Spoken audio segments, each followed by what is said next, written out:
Welcome to Tales from the Switch Vault, where I, jimjimjim, look back at some of the weird and wonderful games from Nintendo Switch. This time I dig into Stardew Valley.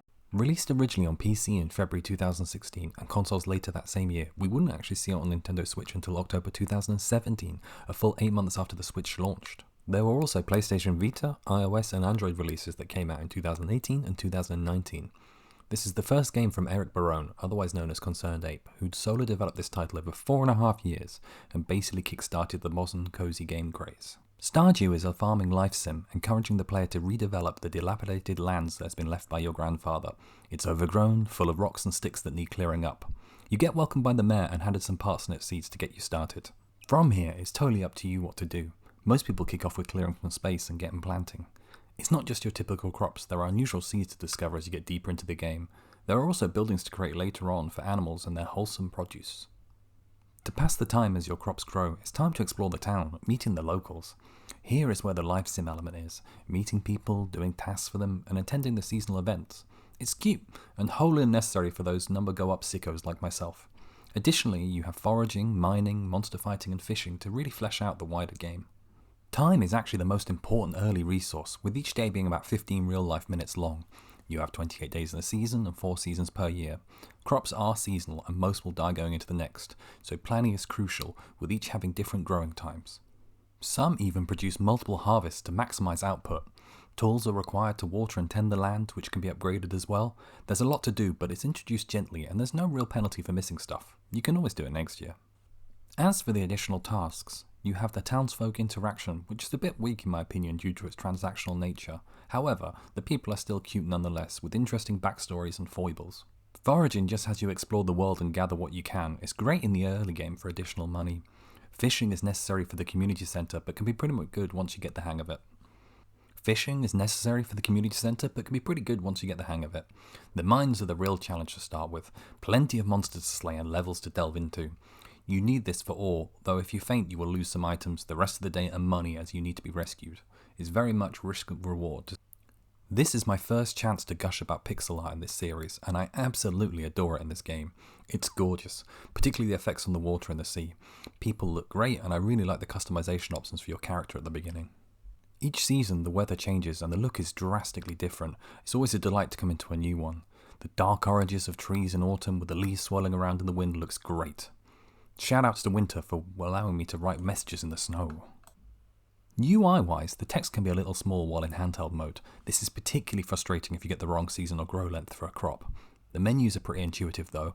I'd like a little more info on the map screen or calendar with shop day closures would be helpful. I know, I should probably know these top of my head after hundreds of hours in the game, but you use many so infrequently, if at all in the late game, it slips one's mind. The inventory system works well enough. It's very easy to cycle through items and tools, though there are some odd design choices, such as you need a hat to remove a pet's hat. Very strange. Oh, the music. It's fucking delightful and I get a kick out of it every time. Who knew panpipes were my thing? I was lucky enough to nab tickets to the Festival of Seasons tour at Cadogan Hall in London. This had a 13-piece troupe from the London Metropolitan Orchestra playing a variety of songs from the game, orchestrated by Concerned Ape himself. Sitting in a majestic hall full of nerds as these classic tunes played out was one of the best musical experiences I've been to in a long time. Shoutouts to the guitarist when he got out his banjo. The sound in game are good, very satisfying pops when you're gathering crops.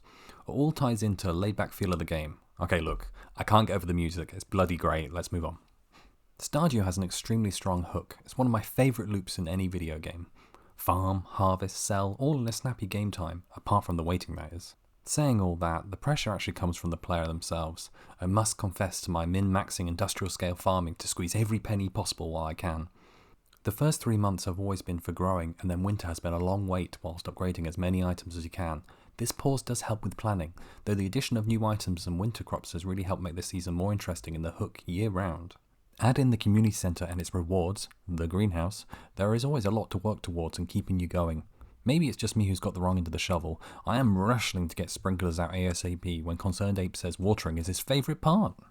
Even though this is based as a homage to the Harvest Moon series, this is now the farming game. It has a careful balance of completing tasks and improvements and big opportunities to decorate your house and farm. But the real standout for this title, particularly on Switch, is local co-op. Having only recently given this a run out, it's absolutely incredible. You get so much done. It's actually kind of broken how much two players can do when both are watering crops and delving through the mines. The knife edge of energy and time limits do help make the early game very challenging when playing solo, with the vast relaxing rewards of late game well earned. Co-op also allows players to divvy up tasks they may not enjoy as much.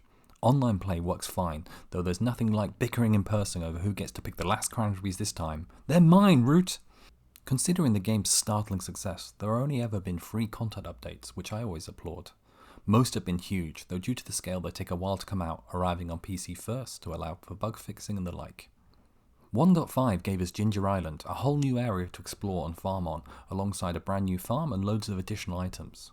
1.6 came out to Switch and other consoles at the end of 2024, and I cannot wait to discover the secrets and additions. Must being the main thing I've found so far. Concerned Ape is one of the poster boys for indie devs. It's a fascinating story of how Stardew's development went. For a deeper look at this, I would highly recommend Jason Schreier's book Blood, Sweat and Pixels, where each chapter covers a different game. The chapter on Stardew is incredible, but I won't spoil it all here. Suffice to say, it started out as a way for him to practice his craft, and through a somewhat troubled development, he teamed up with Chucklefish to launch maybe the most important indie title ever. It's now sold over 35 million copies, and set the standard and appeal for what small dev teams can do. It's also cemented the Switch as an indie-centric handheld system, with the likes of Hades and Celeste following up with huge success. I am very intrigued to see how Concerned Ape's next game, Haunted Chocolatier, turns out, though his continuing support with large updates for Stardew means we might be waiting a while yet. Stardew's weirdly low on the awards won, considering its impact. Nominated for Best Indie Game at the Game Awards and BAFTA's Best Game both in 2016.